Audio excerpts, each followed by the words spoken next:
السلام عليكم ورحمة الله وبركاته. ازيكم يا بنات؟ يا رب تكونوا بخير. النهاردة ان شاء الله فيديو مشتريات. هوريكم اخر مشتريات جبتها للتلاجة وللمطبخ وللبيت عموما يعني. فاتمنى ان الفيديو ان شاء الله يعجبكم. ما تنسوش قبل ما نبدأ الفيديو مع بعض تعملوا لايك للفيديو ده وسبسكرايب للقناة وفعلوا زر الجرس علشان يوصل لكم كل حاجة جديدة، واللي كان مفعل زر الجرس قبل كده يلغيه ويفعله من تاني، يعني عشان ساعات لو مش بيوصلك اي فيديوهات ليا اول باول الغيه وفعليه من الاول تاني. يلا نبدا مع بعض، ونبدا مع بعض بالاختراع ده. انا بقول عليها اختراع لان هي حقيقي حقيقي اختراع. يعني البتاعه بتاعت الوبر دي ممتازه جدا. انا كنت جايباها ب 100 جنيه من جوميا، حلوه قوي. كنت جايباها من جوميا ب 100 جنيه وهي يعني ممتازه. المحتويات بتاعتها الجهاز نفسه والسلك بتاع اللي بتشحنيها بيها، وجاي معاها فرشة وسكينة تانية، يعني غيار تاني للسكينة اللي جواها. يعني عايزة اقولك هي بتتفك ازاي. هي حلوة جدا اهي. بتشغليها من هنا من الزرار ده كده، انتي بتشحنيها وبعد كده بتشيليها بقى من الفيشة وتستخدميها. ودي تتفك كده عشان تستخدميها يعني، وده تفكك كده عشان تنضفيه اهو بالشكل ده. انا كنت مجرباها يعني حلوه قوي قوي، وبتشيلي الوبر خالص، يعني بتخليكيش فيه وبرايه واحده في الهدوم، بترجع الهدوم حقيقي حقيقي جديده. يعني هدوم بقى جوزك عيالك انتي، بتخلي الهدوم حلوه جدا. وهي عشان لو عايزه بقى تغيري السكينه او تنضفيها من هنا، بتشيلي دي كده وتحطي التانية لو انتي عايزه تغيريها، يعني لو حسيتي ان دي بقت بارده معاكي مش زي الاول كده، وتقفلي كده. حلوه جدا يعني، وحقيقي انصح اي حد ان هو يجيبها، خصوصا بقى اللي عندهم بيبيهات. انا مش عارفه ليه هدوم الاطفال الصغيره بتوبر يعني حلوه قوي. ومعانا هنا تاني الفرشه بتاعه الازايز. انا جبت الفرشه السيليكون دي. دي كنت جايباها ب 18 جنيه. الحاجه اللي هفتكر سعرها هقول لكم عليها.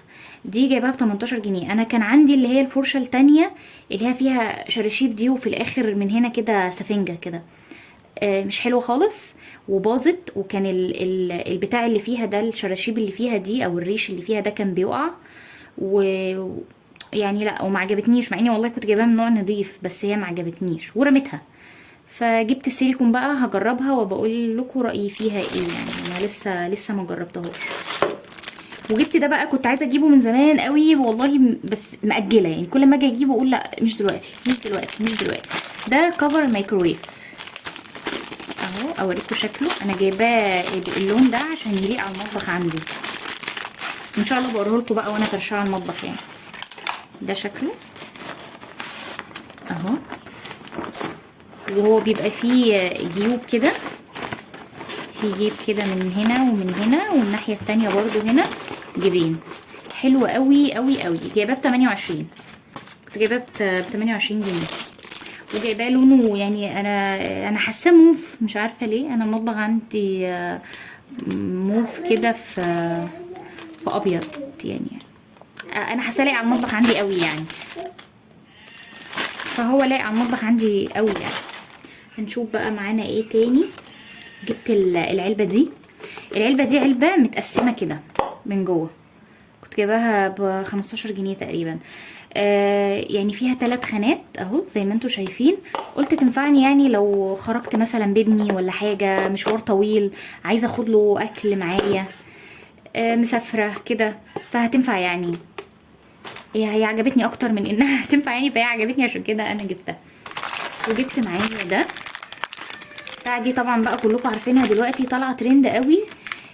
انا بحب وانا بعمل الاكل يبقى دايما جنبي، بحط جنبي طبق عشان احط فيه المعالق واحط عليه غطا الحله وكده. فجبت دي بقى. حلو قوي وب 12 جنيه، مش غاليه يعني. اي نعم انا اللون ده مش حباه وما كنتش عايزاه. استنوا كده لما نفتح مع بعض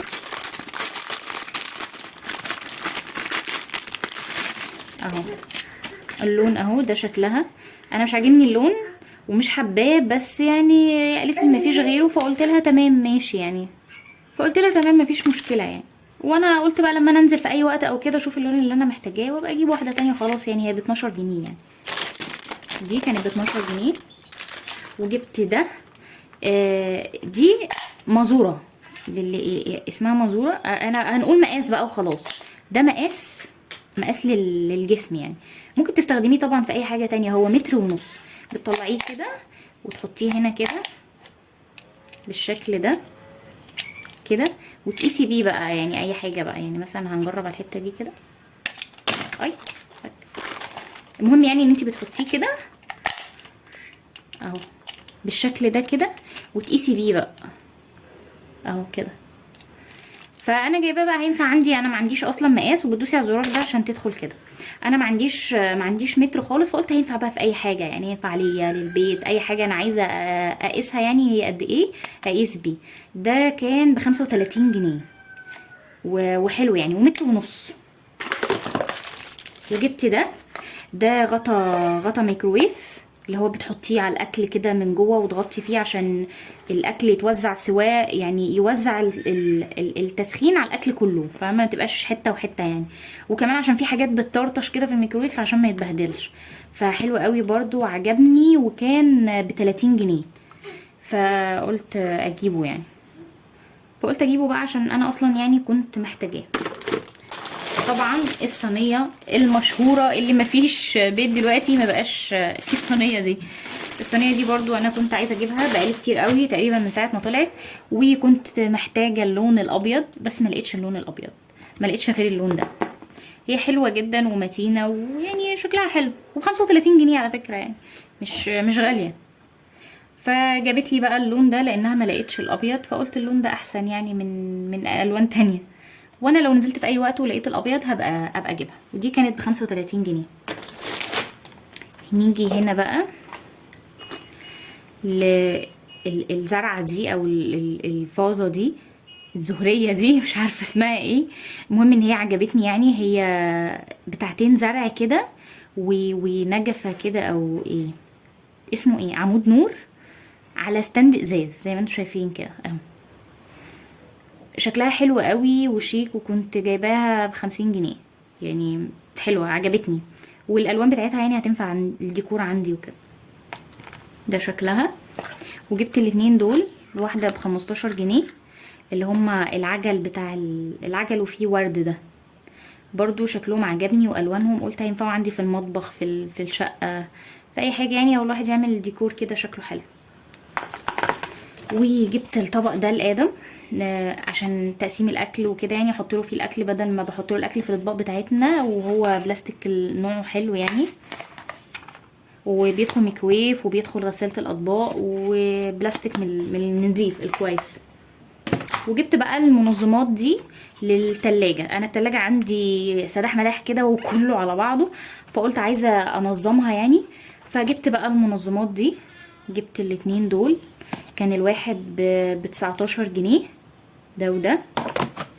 وجبت ده كان برضو ب17. دول ب19 تقريبا، وده ب17 حاجة زي كده. وقلت كويسين يعني، لو ما نفعوش في التلاجة هينفعوني في المطبخ. وجبت الاتنين دول كمان اهم. جبت ده وجبت ده. جبت الاتنين دول برضو نفس الحكاية، قلت للتلاجة، ولو ما نفعوش في التلاجة هينفعوا في المطبخ. الواحد كان ب15 جنيه من ده. دي بقى اللي حلوة جدا جدا. الاتنين دول انا مش عارفة انا هعمل بيهم ايه لسه يعني، بس حقيقي هم عجبوني، فكرتهم حلوة قوي. دي علبة بتتفتح كده اهي بالشكل ده يعني، بتتقفل كده اهي، بتفتح كده، وكانت ب8 جنيه. فجبتها بقى. انا مش عارفه لسه احط فيها ايه، بس هي في واحده انا فكرت لها فكره، قلت ممكن احط فيها الفانيليا والبيكنج باودر والحاجات والخميره، الحاجات اللي هي بتاعه الكيكه دي. ايوه، تتقفل كده وتتحط في التلاجة كده في اي ركن كده على جنب، في اي حته، في اي رف بالشكل ده. التانية بقى حقيقي مش عارفه احط فيها ايه، ويا ريت تقولوا لي يعني ايه اللي ينفع يتحط في علبه زي كده يعني. انا فكرت الواحده ممكن اعمل فيها كده، ولسه هجرب يعني. التانية بقى مش عارفه اعمل بيها ايه، بس هم عجبني شكلهم فجبتهم يعني. الواحده كانت ب8 جنيه. وده كان فيديو النهارده، اتمنى ان هو يعجبكم، وما تنسوش تعملوا لايك للفيديو وسبسكرايب للقناه. باي باي.